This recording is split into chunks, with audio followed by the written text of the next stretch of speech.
ದೇವರ ಕೃಪೆಯಿಂದ ನೀವೆಲ್ಲರೂ ಸುಕ್ಷೇಮವಾಗಿದ್ದೀರಾ.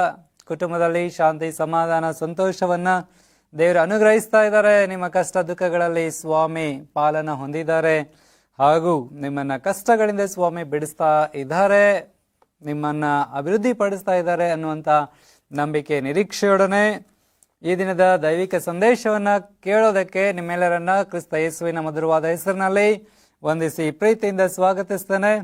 ಒಂದು ಸಣ್ಣ ಪ್ರಾರ್ಥನೆಯೊಂದಿಗೆ ನಾವು ಈ ದಿನದ ಧ್ಯಾನವನ್ನ ಪ್ರಾರಂಭ ಮಾಡೋಣ. ಪ್ರಾರ್ಥನೆ ಮಾಡುವ. ನಮ್ಮನ್ನು ಬಹಳವಾಗಿ ಪ್ರೀತಿ ಮಾಡುವಂತಹ ಪರಲೋಕದ ದೇವರೇ, ನಿನ್ನ ಪರಿಶುದ್ಧ ನಾಮಕ್ಕೆ ಸ್ತೋತ್ರವಾಗಲಿ. ದೇವಾ, ನೀನು ಒಳ್ಳೆಯವನು, ಸದಾಕಾಲ ಒಳ್ಳೆಯದನ್ನೇ ಮಾಡುವಾತನಾಗಿದ್ದಿ. ನಿನ್ನ ಪ್ರೀತಿ ಶಾಶ್ವತ, ನಿನ್ನ ಕರುಣೆ ಅಪಾರವಾಗಿರೋದಕ್ಕಾಗಿ ನಿಮಗೆ ಸ್ತೋತ್ರವಾಗಲಿ. ನಿನ್ನ ವಾಕ್ಯದ ಮೂಲಕವಾಗಿ ನಿನ್ನ ಮಕ್ಕಳ ಸಂಗಡ ನೀನು ಮಾತನಾಡು. ಈ ವಾಕ್ಯವನ್ನು ಕೇಳಿಸಿಕೊಳ್ಳುವಂತಹ ಪ್ರತಿಯೊಬ್ಬೊಬ್ಬ ವ್ಯಕ್ತಿಗಳನ್ನ, ಅವರ ಜೀವಿತವನ್ನ, ಅವರ ಕುಟುಂಬಗಳನ್ನ ನೀನು ಸ್ಪರ್ಶಿಸು ದೇವರೇ. ಈ ವಾಕ್ಯದಿಂದ ನಾವು ಆತ್ಮಿಕ ಬಲವನ್ನು ಹೊಂದಿದವರಾಗಿ ಈ ಕ್ರೈಸ್ತಿಯ ಓಟದಲ್ಲಿ ಸ್ವಾಮಿ ಜೀವಬುಗ್ಗಿಯಾದಂಥ ನಿನ್ನನ್ನೇ ನಾವು ಆತುಕೊಂಡವರಾಗಿ ಅದರಲ್ಲಿ ಸವಿಯುತ್ತ ಅಭಿವೃದ್ಧಿಯನ್ನ ಕಾಣುವಂತೆ ಕೃಪೆ ಮಾಡೆಂದು ಯೇಸು ಸ್ವಾಮಿಯವರ ಹೆಸರಿನಲ್ಲಿ ಬೇಡುತ್ತೇನೆ ಕರ್ತ, ಆಮೆನ್. ಆತ್ಮೀಯ ದೇವಜನರೇ, ಜೀವಬುಗ್ಗೆ ಎಂಬ ಶೀರ್ಷಿಕೆ ಅಡಿಯಲ್ಲಿ ನಾವು ದೇವರ ವಾಕ್ಯವನ್ನು ಕಲಿತಾ ಇದ್ದೇವೆ ಈ ತ್ರೈಮಾಸಿಕದಲ್ಲಿ. ಸೊ ಈ ದಿವಸ ನಾನು ನಿಮ್ಮ ಸಂಗಡ ಹಂಚಿಕೊಳ್ತಾ ಇರುವಂತಹ ಸಂದೇಶದ ಮುಖ್ಯ ಭಾಗ ಯಾವುದಪ್ಪ ಅಂತ ಇದ್ರೆ ಅದು ಕೀರ್ತನೆಗಳ ಪುಸ್ತಕದಿಂದ ತೆಗೆದಿದ್ದು. ಫಸ್ಟ್ ಆಫ್ ಆಲ್, ಕೀರ್ತನೆಗಳು ಅನ್ನೋ ಪದವನ್ನ ಕೇಳಿದ ತಕ್ಷಣ ಒಂಥರ ಮನಸ್ಸು ರೋಮಾಂಚನ ಆಗುತ್ತೆ. ಯಾಕಂತ ಹೇಳಿದ್ರೆ ಈ ಕೀರ್ತನೆಗಳ ಪುಸ್ತಕ ನಿಮ್ಮೆಲ್ಲರಿಗೂ ತಿಳಿದಿರುವ ಹಾಗೆ ಇದು ಬಹಳ ಅದ್ಭುತವಾಗಿರುವಂಥ ವಿಚಾರಗಳನ್ನ ಮತ್ತೆ ಬಹಳ ಸುಂದರವಾದಂತಹ ಪದಗಳೊಂದಿಗೆ ಜೋಡಣೆ ಆದಂತಹ ಒಂದು ಸಂಗೀತ ಅಲ್ವಾ. ಸೊ ಈ ಕೀರ್ತನೆ ಅಂತ ಹೇಳಿದ್ರೆ ಸಣ್ಣ ಮಕ್ಕಳಿಗೂ ಬಹಳ ಖುಷಿ, ಅದನ್ನ ಓದೋದಕ್ಕೆ, ಅದನ್ನ ಹಾಡೋದಕ್ಕೆ, ಅದನ್ನ ಕೇಳೋದಕ್ಕೆ, ಅದನ್ನ ಧ್ಯಾನ ಮಾಡೋದಕ್ಕೆ, ಅದನ್ನ ಕಂಠಪಾಠ ಮಾಡೋದಕ್ಕೆ, ಅದರಲ್ಲಿರುವಂಥ ವಿಚಾರಗಳನ್ನ ತಿಳ್ಕೊಳ್ಳೋದಕ್ಕೆ, ಕಥೆಗಳನ್ನ ಕೇಳೋದಕ್ಕೆ ತುಂಬಾನೇ ಸಂತೋಷ ಪಡ್ತಾರೆ ಮಕ್ಕಳು. ಹಾಗೆ ದೊಡ್ಡವರು, ಎಸ್ಪೆಷಲಿ ಯೌವನಸ್ಥ ಮಕ್ಕಳಿಗೆ ಇದರಲ್ಲಿ ಬಹಳಷ್ಟು ಜ್ಞಾನದ ಹಾಗೂ ಬಹಳಷ್ಟು ಅನುಭವದ ವಿಚಾರಗಳಿರೋದ್ರಿಂದ ಅವರು ಸಹ ಇದನ್ನ ಇಷ್ಟಪಡ್ತಾರೆ. ವಯಸ್ಸಾಗಿರುವಂತವ್ರಿಗೂ ಸಹ. ಒಟ್ಟಿನಲ್ಲಿ ಹೇಳೋದಾದ್ರೆ ಕೀರ್ತನೆಗಳು ಅಂತ ಹೇಳಿದ್ರೆ ನಮ್ಮೆಲ್ಲರಿಗೂ ತುಂಬಾನೇ ಖುಷಿ. ಯಾಕಂತ ಇದ್ರೆ ಎಷ್ಟೊಂದು ವಾಗ್ದಾನದ ವಚನಗಳನ್ನು ನಾವು ಇದರಲ್ಲಿ ಕಾಣ್ಬೋದು, ಆದರಣೆ ಮಾತುಗಳನ್ನ ಕಾಣ್ಬೋದು. ಎಷ್ಟು ಚೆನ್ನಾಗಿದೆ. ಸೊ ಬನ್ನಿ, ಹಾಗಾದ್ರೆ ಇವತ್ತು ನಾನು ನಿಮ್ಮ ಸಂಗಡ ಹಂಚಿಕೊಳ್ತಾ ಇರುವಂತ ಕೀರ್ತನೆಗಳ ಪುಸ್ತಕದ 34ನೇ ಅಧ್ಯಾಯಕ್ಕೆ ನಿಮ್ಮ ಸತ್ಯವೇದವನ್ನು ತಿರುಗಿಸ್ರಿ. ಅದರಲ್ಲಿ ಇರುವಂತ ಅಂಶಗಳನ್ನ ನಾನು ಇವತ್ತು ನಿಮ್ಮ ಸಂಗಡ ಹಂಚಿಕೊಳ್ತಾ ಇದ್ದೇನೆ. ಕೀರ್ತನೆಗಳ ಪುಸ್ತಕ 34ನೇ ಅಧ್ಯಾಯ.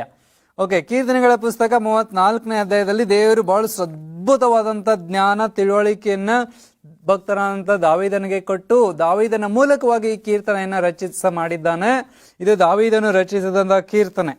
ಓಕೆ, ದಾವೀದನು ಈ ಕೀರ್ತನೆಯನ್ನ ಯಾವಾಗ ರಚಿಸ್ತಾನೆ, ಯಾಕೆ ರಚಿಸ್ತಾನೆ ಅನ್ನೋದು ಬಹಳ ಅದ್ಭುತವಾಗಿರುವಂತ ಸಂಗತಿ.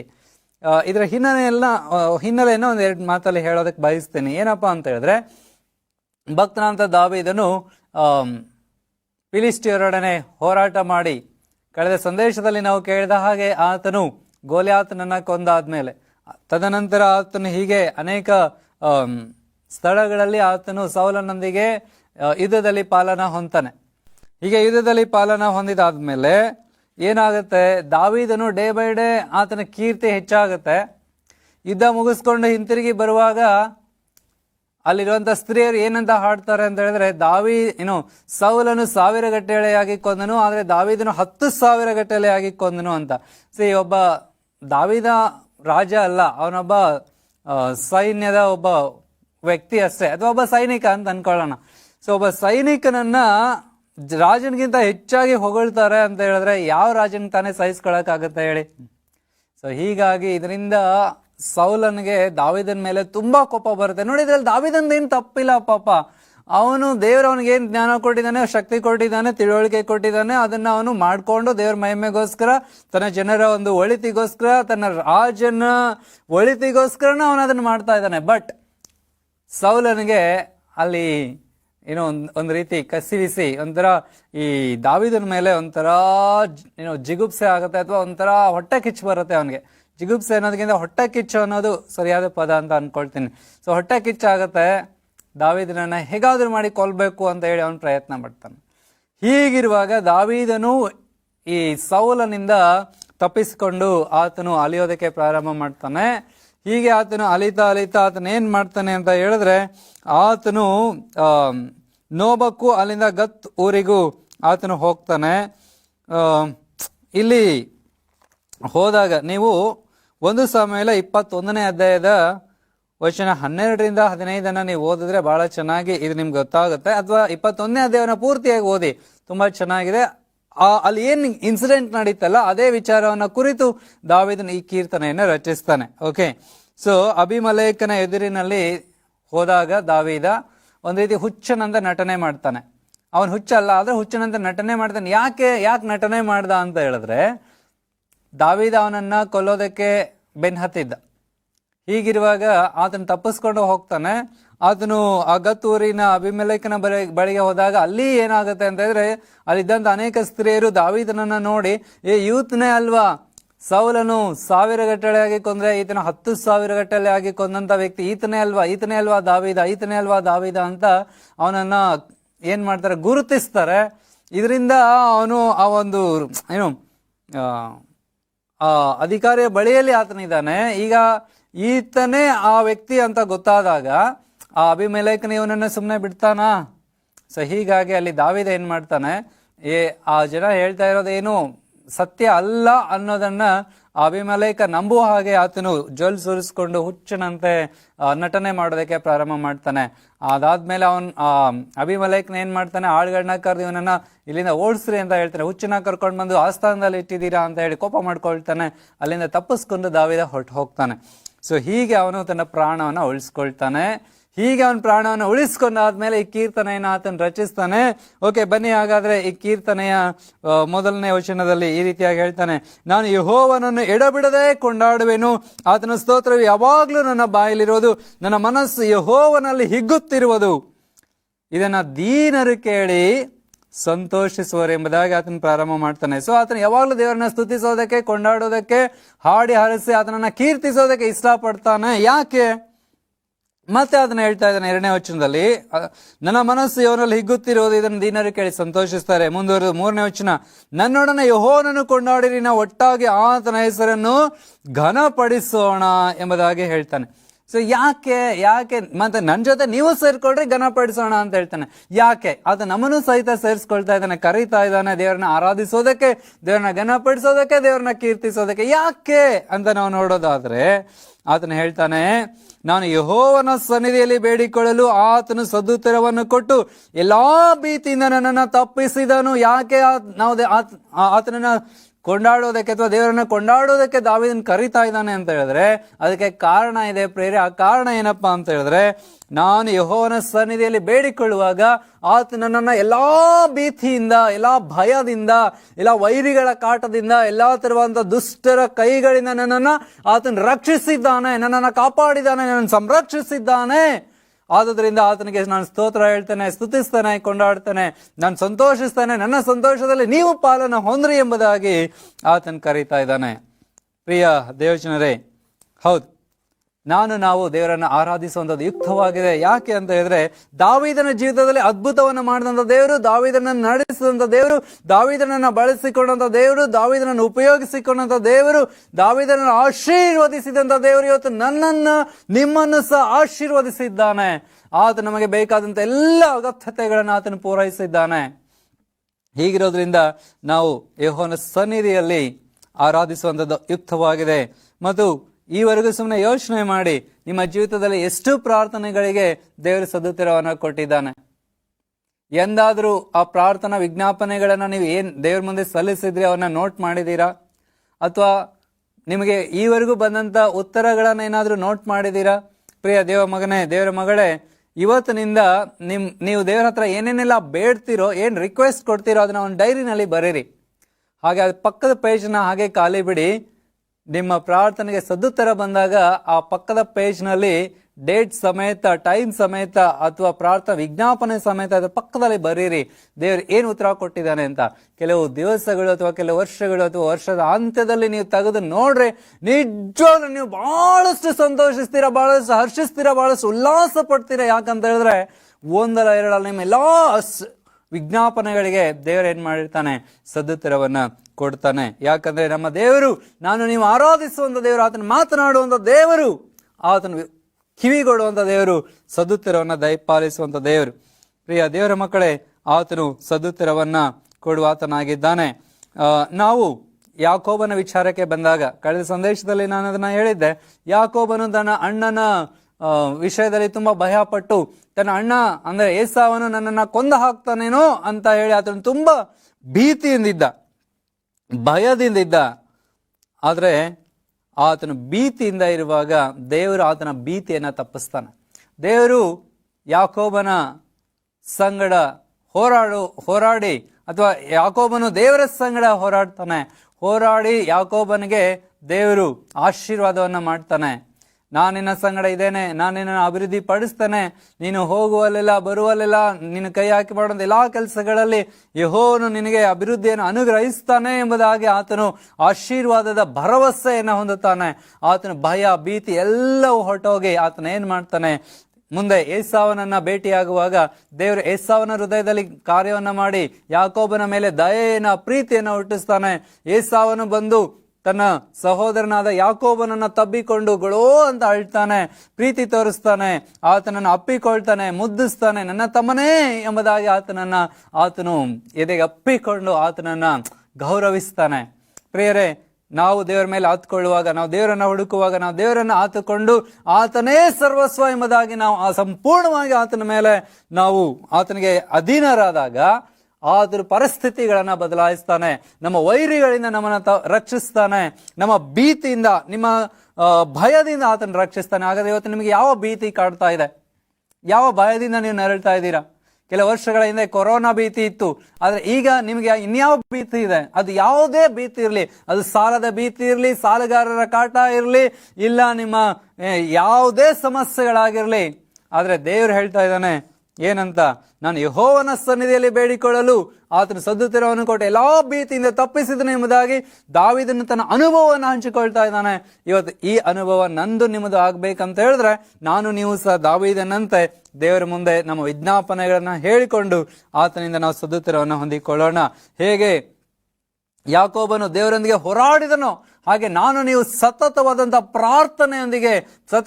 ಪ್ರಾರ್ಥನೆಯಲ್ಲಿ ನಾವು ದೇವರೊಂದಿಗೆ ಹೋರಾಡೋಣ. ಪ್ರಿಯರೇ, ನಿಮ್ಮ ಕಷ್ಟಗಳು, ನಿಮ್ಮ ಸಮಸ್ಯೆಗಳು, ನಿಮ್ಮ ಬಲಹೀನತೆಗಳು, ನಿಮ್ಮ ಕುಂದು ಕೊರತೆಗಳು ಏನೇ ಇರಲಿ ಎಲ್ಲವೂ ಸಹಿತ ಆತನಿಗೆ ತಿಳಿದಿದೆ. ಆತ ನಿಮ್ಮ ಭೀತಿಯಿಂದ ಆತ ನಿಮ್ಮನ್ನ ತಪ್ಪಿಸ್ತಾನೆ. ಇವತ್ತು ಎಷ್ಟೋ ಜನರು, ಎಷ್ಟೋ ದಂಪತಿಗಳಿಗೆ ಮಕ್ಕಳಿಲ್ಲದೆ ಇರುವಂತಹ ಒಂದು ಚಿಂತೆಗಳಿರಬಹುದು. ಅವ್ರು ಏನ್ ಮಾಡ್ತಾ ಇದಾರೆ, ಸಮಾಜಕ್ಕೆ ಹೆದರ್ತಾ ಇದಾರೆ, ಜನಕ್ಕೆ ಹೆದರ್ತಾ ಇದಾರೆ, ಜನ ಏನಂತಾರೆ, ಇದನ್ನ ನಾವು ಸಹಿತ ಅನುಭವಿಸ್ತಾ ಇದ್ದೇವೆ. ಆದ್ರೆ ಜನ ಏನಂತಾರೆ, ನನ್ನ ಬಗ್ಗೆ ಏನ್ ಅನ್ಕೊಳ್ತಾರೆ, ಇತ್ಯಾದಿಗೆ ಎಷ್ಟೊಂದ್ ಸರಿ ನಾವು ಯೋಚಿಸ್ತೇವೆ, ಜನರಿಗೆ ನಾವು ಭಯ ಪಡ್ತೇವೆ. ಆದ್ರೆ ದೇವರು ಹೇಳ್ತಾ ಇದ್ದಾನೆ, ಯೆಹೋವ ನಿನ್ನನ್ನು ಎಲ್ಲಾ ಭೀತಿಯಿಂದ ತಪ್ಪಿಸ್ತಾನೆ, ನೀನು ಆತನ ಮೇಲೆ ಭರವಸೆ ಇಡು. ಮುಂದೆ ನಾವು 5ನೇ ವಚನದಲ್ಲಿ ಓದುವಾಗ ದಾವೀದನು ಹೇಳ್ತಾನೆ, ಆತನನ್ನೇ ದೃಷ್ಟಿಸಿದವರು ಪ್ರಕಾಶವನ್ನು ಹೊಂದಿದರು, ಅವರ ಮುಖವು ಲಜ್ಜೆಯಿಂದ ಕೆಡೋದೇ ಇಲ್ಲ. ಪ್ರಿಯ ದೇವರ ಮಕ್ಕಳು, ಎಷ್ಟು ಅದ್ಭುತವಾದಂತ ಮಾತು. ನಾವು ದೇವರನ್ನ ದೃಷ್ಟಿಸುವಾಗ ನಾವು ಪ್ರಕಾಶಿಸ್ತೇವೆ. ನಾವು ದೇವರನ್ನ ದೃಷ್ಟಿಸುವಾಗ ನಾವು ಆಶೀರ್ವಾದದಿಂದ ತುಂಬಿಸಲ್ಪಟ್ಟು ದೇವರು ಪ್ರಕಾಶವುಳ್ಳವನಾಗಿದ್ದಾನೆ. ಯಾಕಂದ್ರೆ ದೇವರ ವಾಕ್ಯದಲ್ಲಿ ನಾವು ಓದ್ತೇವೆ, ಆದಿಕಾಂಡ 1ನೇ ಅಧ್ಯಾಯದ 1ನೇ ವಚನದಲ್ಲಿ ದೇವರು ಆದಿಯಲ್ಲಿ ಆಕಾಶವನ್ನ ಭೂಮಿಯನ್ನು ಉಂಟು ಮಾಡಿದನು, ಕತ್ತಲೆ ತುಂಬಿಕೊಂಡಿತ್ತು, ದೇವರು ಬೆಳಕಾಗ್ಲಿ ಅಂತ ಹೇಳುವಾಗ ಬೆಳಕಾಯ್ತು. ದೇವ್ರ ವಾಕ್ಯದಲ್ಲಿ ದೇವ್ರ ವಾಕ್ಯ ಹೇಳುತ್ತೆ, ನಾನೇ ಲೋಕಕ್ಕೆ ಬರ್ಬೇಕಂತ ಬೆಳಕು ಎಂಬುದಾಗಿ ಸ್ವಾಮಿ ಹೇಳ್ತಾನೆ. ಮಾತ್ರವಲ್ಲ, ಅದೇ ಯೇಸು ಕ್ರಿಸ್ತನು ನಾನು ಬೆಳಕು ಅಂತ ಹೇಳಿದಂತ ಅದೇ ಯೇಸು ಕ್ರಿಸ್ತನು ನಿನ್ನನ್ನ ನೋಡಿ ಅದನ್ನ ಹೇಳ್ತಾ ಇದ್ದಾನೆ, ನೀನು ಲೋಕಕ್ಕೆ ಬೆಳಕಾಗಿದ್ದೀಯಾ. ಪ್ರಿಯ ದೇವರ ಮಗನೇ, ದೇವ್ರ ಏನಂತ ಕರೀತಾ ಇದ್ದಾನೆ, ನಿನ್ನನ್ನ ಬೆಳಕು ಅಂತ ಕರೀತಾ ಇದ್ದಾನೆ. ಯಾಕಂತ ಇದ್ರೆ ನೀನು ಬೆಳಕಿನ ಮಗನಾಗಿದೀಯಾ, ನೀನು ಯೇಸು ಕ್ರಿಸ್ತನ ಮಗನಾಗಿದೀಯಾ.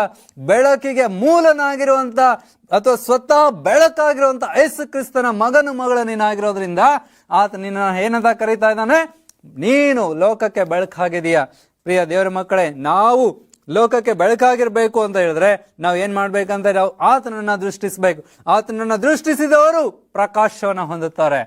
ಅಂದ್ರೆ ದೇವರಾತ್ಮನನ್ನ ಧರಿಸಿಕೊಳ್ತಾರೆ, ಅಥವಾ ಕ್ರಿಸ್ತನನ್ನ ಧರಿಸಿಕೊಳ್ತಾರೆ, ಅಥವಾ ಕ್ರಿಸ್ತನಂತೆ ಮಾರ್ಪಡ್ತಾರೆ ಅನ್ನುವಂಥದ್ದನ್ನ ನಾವಿಲ್ಲಿ ಅರ್ಥ ಮಾಡ್ಕೋಬಹುದು. ಮೋಶೆ ಪರ್ವತದ ಮೇಲೆ ಹೋಗಿ ಆತನು ದಶಾಜ್ಞೆಗಳನ್ನ ತರೋದಕ್ಕೆ ಅಂತ ಹೋದಾಗ ಆದ್ರೆ 40 ದಿವಸಗಳ ಕಾಲ ದೇವರ ಸನ್ನಿಧಾನದಲ್ಲಿ ಅಥವಾ ದೇವರ ಪ್ರಸನ್ನತೆಯಲ್ಲಿ ಆತನ ಸಮಯವನ್ನು ಕಳೀತಾನೆ. ಆತನ ಅಲ್ಲಿಂದ ತಿರುಗಿ ಬಂದಾಗ ಆತನ ಮುಖ ಹೇಗೆ ಕಾಣ್ತಾ ಇತ್ತಂತೆ? ಪ್ರಕಾಶಿಸ್ತಿತ್ತು ಎಂಬುದಾಗಿ ವಾಕ್ಯದಲ್ಲಿ ಹೇಳುತ್ತೆ. ಸೊ ಜನ ಆತನ ಮುಖವನ್ನ ನೋಡೋದಕ್ಕೆ ಭಯ ಪಡ್ತಿದ್ರಂತೆ. ಹೀಗಿರೋದ್ರಿಂದ ಮೋಶೆ ಕೆಲವು ದಿವಸಗಳ ಕಾಲ ತನ್ನ ಮುಖಕ್ಕೆ ಆತನ ಮುಸುಕನ್ನು ಹಾಕೊಂಡು ಓಡಾಡ್ತಿದ್ನು ಎಂಬುದಾಗಿ ನಾವು ವಾಕ್ಯದಲ್ಲಿ ಓದ್ತೇವೆ. ಅಪ್ಪ, ಎಂತ ಅದ್ಭುತವಾದಂತಹ ಪ್ರಕಾಶ! ಬರೀ ಆತನ ಸನ್ನಿಧಾನದಲ್ಲಿ ಕೆಲ 40 ದಿವಸ ಇದ್ದ ಮೋಶೆನೇ ಅಷ್ಟು ಆತನ ಮುಖ ಪ್ರಭಾವ ಅಷ್ಟು ಪ್ರಕಾಶಿಸ್ತಾ ಇತ್ತು ಅಂತ ಹೇಳಿದ್ರೆ, ನಾವು ನಿರಂತರಕ್ಕೂ ದೇವರ ಜೊತೆಗೆ ಪರಲೋಕದಲ್ಲಿ ಹಾಗೂ ನೂತನ ಆಕಾಶ ಭೂಮಂಡಲದಲ್ಲಿ ಇರ್ಲಿಕ್ಕೆ ಹೋಗ್ತೀವಲ್ಲ, ನಮ್ಮ ಮುಖ ಇನ್ನೆಷ್ಟು ಪ್ರಜ್ವಲಿಸಬಹುದು. ಅದಕ್ಕಿಂತ ಮುಂಚೆ ಈ ಲೋಕದಲ್ಲಿ ನಾವು ಜೀವಿಸುವಾಗ ದೇವರೊಂದಿಗೆ ನಮ್ಮ ಸಂಪರ್ಕ, ದೇವರೊಂದಿಗೆ ನಮ್ಮ ಅನ್ಯೂನ್ಯತೆ, ಪ್ರಾರ್ಥನಾ ಜೀವಿತ, ವಾಕ್ಯದ ಧ್ಯಾನ ಹಾಗೂ ನಾವು ದೇವರೊಂದಿಗೆ ಹೆಚ್ಚು ಸಮಯವನ್ನ, ಹೆಚ್ಚು ಸಂಬಂಧವನ್ನು ಹೊಂದೋದ್ರ ಮೂಲಕವಾಗಿ ನಮ್ಮ ಜೀವಿತ ಅದು ಅದ್ಭುತವಾಗಿ ಪ್ರಕಾಶಿಸುತ್ತೆ. ನಮ್ಮನ್ನು ನೋಡುವಂಥವರು ಕ್ರಿಸ್ತನನ್ನ ನಮ್ಮಲ್ಲಿ ಕಾಣುವಂಥವರಾಗಿದ್ದಾರೆ. ಸೊ ಯಾರು ಯೆಹೋವನನ್ನ ದೃಷ್ಟಿಸ್ತಾರೋ ಅವರ ಮುಖವು ಪ್ರಕಾಶಿಸುವುದು. ಅವರು ಲಜ್ಜೆಯಿಂದ ಕೆಡುವುದೇ ಇಲ್ಲ. ಲಜ್ಜೆ ಅಂತ ಹೇಳುವಾಗ ನಾಚಿಕೆ. ದೇವರು ನಮಗೆ ನಾಚಿಕೆನ ಹುಟ್ಟಿಸೋದಿಲ್ಲ, ಬದಲಾಗಿ ನಮ್ಮನ್ನ ಏನ್ ಮಾಡ್ತಾನೆ? ಆತನು ಸ್ಥಿತಿವಂತರನ್ನಾಗಿ ಮಾಡ್ತಾನೆ. ನಾವು ಇತರರ ಮುಂದೆ ತಲೆ ತಗ್ಗಿಸದೆ ನಾವು ತಲೆ ಎತ್ತಿ ನಿಲ್ಲುವಂತೆ ಸ್ವಾಮಿ ಮಾಡುವಾತನಾಗಿದ್ದಾನೆ. ಪ್ರಿಯ ದೇವ ಮಗನೇ, ದೇವರ ಮಗಳೇ, ಇವತ್ತು ನೀನು ಅನೇಕ ವಿಷಯಗಳಲ್ಲಿ ಜನರ ಮುಂದೆ ತಲೆ ತಗ್ಗಿಸ್ತಾ ಇದೀಯಾ? ತಲೆ ತಗ್ಗಿಸುವಂತ ಕಾರ್ಯದಲ್ಲಿ ನೀನು ಗೊತ್ತಿಲ್ಲದೇನೋ ಭಾಗವಹಿಸಿದೀಯಾ? ಅಥವಾ ಕಾರಣಾಂತರಗಳಿಂದ ಜನ ನಿನ್ನನ್ನು ತಲೆ ತಗ್ಗಿಸುವಂತೆ ಮಾಡಿದಾರಾ? ಚಿಂತೆ ಮಾಡಬೇಡ್ರಿ, ದೇವ್ ನಿಮ್ ಜೊತೆಗಿದ್ದಾನೆ. ನೀ ಯೆಹೋವನನ್ನ ದೃಷ್ಟಿಸೋದಾದ್ರೆ ನಿಮ್ಮ ಮುಖವು ಲಜ್ಜೆಯಿಂದ ಕೆಡುವುದೇ ಇಲ್ಲ. ಆತ ನಿನ್ನನ್ನು ಅಭಿವೃದ್ಧಿ ಪಡಿಸುವಾತನಾಗಿದ್ದಾನೆ. 6ನೇ ವಚನದಲ್ಲಿ ಹೇಳುತ್ತೆ, ಕಷ್ಟದಲ್ಲಿದ್ದ ಈ ಮನುಷ್ಯನು ಮೊರೆ ಇಡಲು ಯೆಹೋವನು ಕೇಳಿ ಎಲ್ಲಾ ಬಾಧೆಗಳಿಂದ ಬಿಡಿಸಿದನು. ಯೆಹೋವನ ಭಯಭಕ್ತಿಯುಳ್ಳವರ ಸುತ್ತಲೂ ಆತನ ದೂತನು ದಂಡಿಳಿಸಿ ಕಾವಲಾಗಿದ್ದು ಕಾಪಾಡುತ್ತಾನೆ. ಇಷ್ಟು ಅದ್ಭುತನಾಗಿರುವಂತಹ ದೇವರು ನಮ್ಮ ದೇವರು. ಕಷ್ಟದಲ್ಲಿ ನಾವು ಇರುವಾಗ, ಸಮಸ್ಯೆಯಲ್ಲಿ ನಾವು ಸಮಸ್ಯೆಯಲ್ಲಿ ಇದೀನಿ ಅಂತ ಹಿಂಗೆ ಕುತ್ಕೊಳ್ಳೋದಲ್ಲ, ಚಿಂತೆ ಮಾಡೋದಲ್ಲ, ಬೇಸರಗೊಂಡು ಅಯ್ಯೋ ನಾನು ಸಮಸ್ಯೆಯಲ್ಲಿದ್ದೀನಿ ಅಂತ ಹೇಳಿ ಬರೀ ಮನುಷ್ಯರ ಮುಂದೆ ಹೇಳ್ಕೊಂಡು ಹೋಗೋದಲ್ಲ, ಸ್ನೇಹಿತರ ಮುಂದೆ ಹೇಳ್ಕೊಂಡು ಹೋಗೋದಲ್ಲ, ನೆರೆಯವ್ರ ಮುಂದೆ ಹೇಳ್ಕೊಡೋದಲ್ಲ. ಪ್ರಿಯರೇ, ನಾವು ಮನುಷ್ಯರ ಮುಂದೆ ನಮ್ಮ ಸಮಸ್ಯೆ ಕಷ್ಟಗಳನ್ನ ಹೇಳ್ಕೊಂಡ್ರೆ ಅವ್ರು ಅದನ್ನ ಕೇಳ್ಬೋದು, ಒಂದು ಕಿವಿಯಿಂದ ಕೇಳಿ ಒಂದು ಕಿವಿಯಿಂದ ಬಿಟ್ಟು ಬಿಡಬಹುದು, ಅಥವಾ ಅದನ್ನ ತೆಗೆದುಕೊಂಡು ಹೋಗಿ ಬೇರೆ ಅದಕ್ಕೆ ಕತೆ ಕಟ್ಟಿ ಇನ್ನೊಂಥರ ಹೇಳ್ಬೋದು ಬೇರೆಯವ್ರ ಹತ್ರ ಹೋಗಿ. ಆದ್ರೆ ನಾವು ಯೆಹೋವನ ಮುಂದೆ ಬೇಡಿಕೊಳ್ಳುವಾಗ ದೇವ್ರ ವಾಕ್ಯ ಹೇಳ್ತಾರೆ, ಕಷ್ಟದಲ್ಲಿದ್ದ ಈ ಮನುಷ್ಯನು, ದಾವೀದನು ಕಷ್ಟದಲ್ಲಿದ್ದಾಗ ಆತನ ಮೊರೆ ಇಡಲು ಯೆಹೋವನು ಆತನ ಮೊರೆಯನ್ನ ಕೇಳಿದನು. ಹಳೆ ಒಡಂಬಡಿಕೆಯಲ್ಲಿ ದಾನಿಯೇಲ ಮತ್ತೆ ಆತನ ಸ್ನೇಹಿತರ ಕುರಿತಾಗಿ ನಾವು ಓದ್ತೇವೆ. ದಾನಿಯೇಲನು ಮತ್ತೆ ಆತನ ಸ್ನೇಹಿತರಿಗೆ ಬಂದೊದಗಿದಂತ ಕಷ್ಟ, ಎಂತ ಕಷ್ಟ! ಆತನ ಸ್ನೇಹಿತರು ಶಾದ್ರಕ್, ಮೇಷಕ್, ಅಬೇದ್ನೆಗೋ ಅಥವಾ ಹನನ್ಯ, ಮಿಶಾಯೇಲ್, ಅಜರ್ಯ ಅವರಿಗೆ ಬೆಂಕಿಯಲ್ಲಿ ಹಾಕುವಂತ ಶೋಧನೆ ಬಂತು. ಈ ಕಡೆ ದಾವೀದನಿಗೆ ಸಿಂಹದ ಗವಿಯಲ್ಲಿ ಹಾಕುವಂತ ಶೋಧನೆ ಬಂತು. ಆದ್ರೆ ಅವರು ಭಯ ಪಡಲಿಲ್ಲ. ಅವರು ವಿನಮ್ರರಾಗಿ ದೇವರ ಮುಂದೆ ನಂಬಿಗಸ್ತರಾಗಿ ಪ್ರಾಮಾಣಿಕರಾಗಿ ನಡೆದುಕೊಂಡ್ರು. ಹಾಗೂ ರಾಜನಾದಂತ ನೆಬೂಕದ್ನೆಚ್ಚರನಿಗೆ ಬಿದ್ದಂತ ಕನಸನ್ನ ತಿಳಿಸದೆ ಹೋದ್ರೆ ಮರಣದಂಡನೆ ಶಿಕ್ಷೆ ಅಲ್ಲಿ ಬಂದೋದಾಗಿತ್ತು. ಆದ್ರೆ ದಾನಿಯೇಲ ಮತ್ತೆ ಆತನ ಸ್ನೇಹಿತರು ದೇವರ ಮುಂದೆ ಮೊಣಕಾಲೂರಿ ಪ್ರಾರ್ಥಿಸುವಾಗ ದೇವರು ಅವ್ರಿಗೆ ಏನ್ ಮಾಡಿದ? ಸದುತ್ತರವನ್ನ ದಯಪಾಲಿಸಿದ. ಕಷ್ಟದಲ್ಲಿದ್ದ ಈ ಮನುಷ್ಯರು ಮೊರೆ ಇಡಲು ಯೆಹೋವನು ಕೇಳಿ ಎಲ್ಲಾ ಇಕ್ಕಟ್ಟಿನಿಂದ, ಎಲ್ಲಾ ಬಾಧೆಯಿಂದ ಆತನ ಅವರನ್ನ ರಕ್ಷಿಸಿದನು. ಯೆಹೋವನ ಭಯಭಕ್ತಿಯುಳ್ಳವರ ಸುತ್ತಲೂ ಆತನ ದೂತನು ದಂಡಿಳಿಸಿ ಕಾವಲಾಗಿದ್ದು ಕಾಪಾಡ್ತಾನೆ. ಶಾದ್ರಕ್, ಮೇಷಕ್, ಅಬೇದ್ನೆಗೋ ಅವರು ದೇವರ ಭಯಭಕ್ತಿಯುಳ್ಳವರಾಗಿದ್ದರಿಂದ ಬೆಂಕಿಯಲ್ಲಿ ಅವರು ನಡೆಯುವಾಗಲೂ ಅವರು ಆ ಬೆಂಕಿಯ ವಾಸನೆಯೂ ಸಹಿತ ಅವ್ರಿಗೆ ಬಡಿಲಿಲ್ಲ. ಪ್ರಿಯರೇ, ಇದು ಈ ಕಥೆ, ಈ ವಿಚಾರಗಳನ್ನ ನಾವು ಎಷ್ಟು ಸಾರಿ ಕೇಳಿಸ್ಕೊಂಡಿದೀವಿ ನಮ್ಮ ಲೈಫಲ್ಲಿ. ಆದ್ರೆ ಪ್ರಾಕ್ಟಿಕಲ್ ಅಂತ ಬಂದಾಗ ನಾವು ಇದನ್ನ ಅನುಭವಿಸ್ತಾ ಇದ್ದೀವಾ? ನೀವು ಇದನ್ನ ಅನುಭವಿಸ್ತಾ ಇದ್ದೀರಾ? ಈ ವಾಕ್ಯದ ಮೇಲೆ ಭರವಸೆ ಇಟ್ಟಿದ್ದೀರಾ? ಶಾದ್ರಕ್, ಮೇಷಕ್, ಅಬೇದ್ನೆಗೋ ಅವರ ಅನುಭವ ನಿಮ್ಮ ಅನುಭವ ಆಗಿದೆನಾ? ಪ್ರಿಯ ದೇವಜನರೇ, ಯೆಹೋವನ ಭಯಭಕ್ತಿಯುಳ್ಳವರ ಸುತ್ತಲೂ ಆತನ ದೂತನು ದಂಡಿಳಿಸಿ ಕಾವಲಾಗಿದ್ದು ಕಾಪಾಡುತ್ತಾನೆ. ಇವತ್ತು ಎಷ್ಟೋ ಜನ ಈ ಲೋಕದಲ್ಲಿ ಅನೇಕ ಕ್ರೈಸ್ತರು ಸಹಿತ ಈ ಮಾಟ, ಮಂತ್ರ, ದೆವ್ವ, ಪೀಡೆ, ಪಿಶಾಚಿ ಇತ್ಯಾದಿ ಇತ್ಯಾದಿ ಇತ್ಯಾದಿ ವಿಷಯಗಳಿಗೆ ಹೆದರಿ ನಡುಗ್ತಾ ಇದ್ದಾರೆ. ರಾತ್ರಿ ಕತ್ಲ ಆಯ್ತು ಅಂದ್ರೆ ಮನೆಯಿಂದ ಹೊರಗಡೆ ಬರ್ಲಿಕ್ಕಿಲ್ಲ. ಎಷ್ಟೋ ಎಷ್ಟೋ ಎಷ್ಟೋ ವಿಷಯದಲ್ಲಿ ಬಲಹೀನರಾಗಿ ಹೋಗಿದ್ದೀರಾ.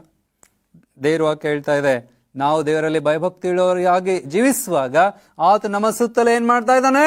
ತನ್ನ ದೂತರನ್ನ ದಂಡಿಳಿಸಿ ಕಾವಲಾಗಿದ್ದು ಕಾಪಾಡ್ತಾನೆ. ಬರೀ ಒಬ್ಬನನ್ನಲ್ಲ, ಇಬ್ಬರನ್ನಲ್ಲ, ದಂಡು ಅಂತ ಹೇಳ್ತಾರೆ. ದಂಡು ಅಂತ ಹೇಳುವಾಗ ಇಟ್ ಇಸ್ ಮೋರ್ ದನ್ 1000. ಸ್ವಾಮಿ ನಮ್ಮ ಸುತ್ತಲೂ ಸಾವಿರಾರು ದೂತರನ್ನ ದಂಡಿಳಿಸಿ ಕಾವಲಾಗಿದ್ದು ಕಾಪಾಡ್ತಾನೆ.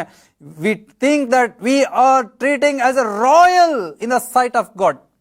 ಇವತ್ತು ಯಾರಾದ್ರೂ ಒಬ್ಬ MLA ಅಥವಾ ಒಬ್ಬ MP ಯಾರಾದ್ರೂ ಹೋಗ್ತಾ ಇದ್ದಾರೆ, ಅಥವಾ ಒಂದು ಸಿನಿಮಾ ಆಕ್ಟರ್ ಹೋಗ್ತಾ ಇದ್ದಾರೆ ಅಂತ ಹೇಳಿದ್ರೆ ಅವ್ರ ಸುತ್ತಲೂ ಏನಿರ್ತಾರೆ? ಬಾಡಿ ಗಾರ್ಡ್ಸ್ ಇರ್ತಾರಲ್ಲ. ಎಷ್ಟು ಜನ ಇರ್ತಾರೆ ಅಮ್ಮಮ್ಮ ಅಂದ್ರೆ? 2, 3, 10 ಜನ, 20 ಜನ, 50 ಜನ. ಆದ್ರೆ ದೇವ್ರ ವಾಕ್ಯ ಹೇಳ್ತಾ ಇದೆ, ನಮ್ಮ ಸುತ್ತಲೂ ದೇವರು ಎಂತ ದಂಡನ್ನು ಇಟ್ಟಿದ್ದಾರೆ, ಅಥವಾ ಎಷ್ಟು ದೂತರನ್ನು ಇಟ್ಟಿದ್ದಾರೆ? ಒಂದು ದೊಡ್ಡ ದಂಡನ್ನ ಅದನ್ನ ಇಟ್ಟಿದ್ದಾನೆ. ದಂಡು ಅಂತ ಹೇಳುವಾಗ I think it's more than 5000. ಎಷ್ಟು ಶ್ರೇಷ್ಠನಾಗಿದೆಯಾ ನೀನು ದೇವರ ದೃಷ್ಟಿಯಲ್ಲಿ? ನಾನು ನೀವುಗಳು ಎಷ್ಟು ಅಮೂಲ್ಯರಾಗಿದ್ದೇವೆ ದೇವರ ದೃಷ್ಟಿಯಲ್ಲಿ. ಎಷ್ಟರ ಮಟ್ಟಿಗೆ ಸ್ವಾಮಿ ನಮ್ಮನ್ನ ಪ್ರೀತಿಸ್ತಾ ಇದ್ದಾನೆ. ಪ್ರಿಯ ದೇವರ ಮಕ್ಕಳೇ, ಯೆಹೋವನ ಭಯಭಕ್ತಿ ಇರುವ ಸುತ್ತಲೂ ಆತನ ದೂತನು ದಂಡಿಳಿಸಿ ಕಾವಲಾಗಿದ್ದು ಕಾಪಾಡ್ತಾನೆ. ಇದಕ್ಕಿಂತ ಅದ್ಭುತವಾಗಿರುವಂತ ವಾಗ್ದಾನ ಬೇಕಾ ನಮ್ಗೆ? ಇದಕ್ಕಿಂತ ಅದ್ಭುತವಾಗಿರುವಂತ ಸಾಂತ್ವನ ಬೇಕಾ ನಿಮಗೆ? ಇದಕ್ಕಿಂತ ಅದ್ಭುತವಾಗಿರುವಂತ ಮಾತು ಬೇಕಾ ನಿಮಗೆ? ದೇವರು ಹೇಳ್ತಾ ಇದ್ದಾನೆ, ಕಾವಲಾಗಿದ್ದು ಕಾಪಾಡ್ತೀನಿ ಅಂತ ಹೇಳ್ತಾ ಇದ್ದಾನೆ. ಎಂತ ಅದ್ಭುತನಾಗಿರುವಂತ ದೇವರು, ನಮ್ಮನ್ನ ಪ್ರೀತಿಸುವಂತ ದೇವರು, ನಮ್ಮನ್ನ ಕನಿಕರಿಸುವಂತ ದೇವರು, ನಮ್ಮ ಸಂಗಡ ಇರುವಂತ ಇಮ್ಮಾನುವೇಲನು ನಮಗೆ ಇವತ್ತು ಈ ವಿಚಾರವನ್ನು ಹೇಳ್ತಾ ಇದ್ದಾನೆ. ಈಗ 8ನೇ ವಚನವನ್ನ ಸ್ವಲ್ಪ ಗಮನಿಸಿ ಇವತ್ತು ನಾನು ಈ ಸಂದೇಶವನ್ನು ಮುಕ್ತಾಯ ಮಾಡ್ತೇನೆ. 8ನೇ ವಚನದಲ್ಲಿ ಹೀಗೆ ಹೇಳ್ತಾ ಇದೆ, ಯೆಹೋವನು ಸರ್ವೋತ್ತಮನೆಂದು ಅನುಭವ ಸವಿದು ನೋಡಿರಿ, ಆತನನ್ನು ಆಶ್ರಯಿಸಿಕೊಂಡವರು ಎಷ್ಟೋ ಧನ್ಯರು. ಕರ್ತರ್ ನಲ್ಲವರೆಂದು ರುಚಿತ ಪಾರಂಗಲ್ ಎಂಬುದಾಗಿ ತಮಿಳಲ್ಲಿ ಹೇಳುತ್ತೆ. ಇಂಗ್ಲಿಷ್ ನಲ್ಲಿ ಹೇಳುತ್ತೆ taste and C god is good. ಕನ್ನಡದಲ್ಲಿ ಸ್ವಾಮಿ ಹೇಳ್ತಾ ಇದ್ದಾರೆ ಏನಂತ? ಯೆಹೋವನು ಒಳ್ಳೆಯವನೆಂದು ಅನುಭವದಿಂದ ತಿಳಿದು ನೋಡು. ಇವತ್ತು ದೇವರ ಮಗನೇ, ದೇವರ ಮಗಳೇ, ನೀನು ದೇವರ ಮಗನು ಮಗಳು ಎಂಬುದಾಗಿ ಹೇಳಿಕೊಂಡಾಗ್ಯೂ ಇವತ್ತು ದೇವರು ಒಳ್ಳೆಯವನಾಗಿದ್ದಾನೆ ಎಂಬುದಾಗಿ ಆತನನ್ನ ರುಚಿಸಿ ನೋಡಿದ್ದೀಯಾ? ರುಚಿಸಿ ನೋಡಿರೋ ಪಕ್ಷಕ್ಕೆ ದೇವರಿಗೆ ಸ್ತೋತ್ರವಾಗಲಿ.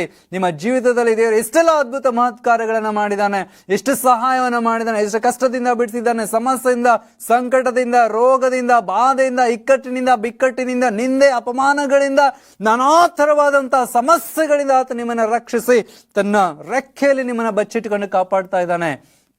ಹೀಗಿರೋದ್ರಿಂದ ಇವತ್ತು ನಾವು ಏನ್ ಮಾಡ್ಬೇಕಂತೆ? ದಾವೀದನು ಹೇಗೆ ದೇವರು ಒಳ್ಳೆಯವನೆಂಬುದಾಗಿ ಅನುಭವ ಸವಿದು ನೋಡಿದ್ನೋ ಹಾಗೆ ನಾನು ನೀವು ದೇವರೊಂದಿಗೆ ಅನುಭವ ಸವಿದು ನೋಡ್ಬೇಕಾಗಿದೆ. ಆತನನ್ನ ಅನುಭವಿಸುವುದಾದ್ರೆ ನಿಜವಾಗ್ಲೂ ನಮ್ಮ ಜೀವನ ಭಾವನ ಆಗತ್ತೆ. ನಾವು ದೇವರನ್ನ ಅನುಭವಿಸೋಣ. ನಾವು ಆತನನ್ನ ಮನಸ್ಫೂರ್ತಿಯಾಗಿ ಆರಾಧಿಸುತ್ತಾ ನಮ್ಮ ಕೈಗಳನ್ನೆತ್ತಿ ನಮ್ಮ ಕಣ್ಣುಗಳನ್ನ ಮುಚ್ಚಿ ಆತನನ್ನು ಆರಾಧಿಸ್ತಾ, ದೇವರೇ ನೀನು ತುಂಬಾ ಒಳ್ಳೆಯವನಪ್ಪ, ನೀನು ಯಾವಾಗ್ಲೂ ಒಳ್ಳೆಯದನ್ನೇ ಮಾಡುವಂತ ದೇವರು ಎಂಬುದಾಗಿ ನಾವು ಆತನನ್ನು ಕೂಗಿ ಕರೆಯುವಾಗ, ನಾವು ಆತನನ್ನು ಅನುಭವಿಸುವಾಗ ನಾವು ಆಶೀರ್ವಾದವನ್ನು ಹೊಂದುತ್ತೇವೆ. ಇವತ್ತು ದೇವರನ್ನ ನೀವು ಅನುಭವಿಸೋದಾದ್ರೆ ನನ್ನ ಸಂಗಡ ನಿಮ್ಮ ಕಣ್ಣುಗಳನ್ನು ಮುಚ್ಚಿರಿ. ನಾನು ನಿಮಗೋಸ್ಕರ ಪ್ರಾರ್ಥಿಸುವೆನು. ನಾವು ಒಟ್ಟಾಗಿ ಪ್ರಾರ್ಥನೆ ಮಾಡೋಣ. ದೇವಾ, ಯೆಹೋವನೇ ನೀನು ಒಳ್ಳೆಯವನಪ್ಪ, ನೀನು ಒಳ್ಳೆಯದನ್ನೇ ಮಾಡುವಂತ ದೇವರು ಸ್ವಾಮಿ. ದಾವೀದನ ಜೀವಿತದಲ್ಲಿ ಎಷ್ಟೊಂದು ಅದ್ಭುತ ಮಹತ್ಕಾರ್ಯಗಳನ್ನ ಮಾಡಿದಂತ ದೇವರು ನೀನು. ಇವತ್ತು ನಮ್ಮೆಲ್ಲರ ಜೀವಿತದಲ್ಲಿ ನೀನು ಮಹತ್ಕಾರ್ಯವನ್ನ ಮಾಡಿದ್ದಿ. ಈ ವಾಕ್ಯವನ್ನು ಕೇಳ್ತಾ ಇರುವಂತ ಈ ನಿನ್ನ ಮಕ್ಕಳು ಯಾವ ಭೀತಿಯಿಂದ ನರಳ್ತಾ ಇದ್ದಾರೋ, ಭೀತಿಗೆ ಒಳಗಾಗಿದ್ದಾರೋ, ಅದೆಲ್ಲದರಿಂದ ನೀನು ಬಿಡಿಸೋದಕ್ಕೆ ಶಕ್ತನಾಗಿದ್ದೀಯಪ್ಪ. ಅದಕ್ಕಾಗಿ ನಿನಗೆ ಸ್ತೋತ್ರ ಸಲ್ಲಿಸ್ತೇವೆ. ದೇವರೇ, ಈ ಮಕ್ಕಳನ್ನ ಆಶೀರ್ವಾದ ಮಾಡು. ನಾವು ನಿನ್ನನ್ನು ಅನುಭವ ಸವಿದು ನೋಡುವಂತೆ ನಮ್ಮ ಮನೋನೇತ್ರಗಳನ್ನ ನೀನು ಬೆಳಗಿಸು. ಯಾವಾಗಲೂ ನಿನ್ನನ್ನು ಅನುಭವಿಸುತ್ತಾ ನಿನ್ನೊಂದಿಗೆ ಸದಾಕಾಲ ಬದುಕೋದಕ್ಕೆ ಎಲ್ಲ ನಿನ್ನ ಮಕ್ಕಳಿಗೆ ಹೆಚ್ಚಿನ ಆಶೀರ್ವಾದಗಳನ್ನು ದಯಪಾಲಿಸೆಂದು ಯೇಸು ಸ್ವಾಮಿ ಹೆಸರಿನಲ್ಲಿ ಪ್ರಾರ್ಥಿಸುತ್ತೇವೆ ತಂದೆಯೇ, ಆಮೆನ್. Price the lord. ದೇವರು ನಿಮ್ಮ ಸಂಗಡ ಇರಲಿ. ಧನ್ಯವಾದಗಳು.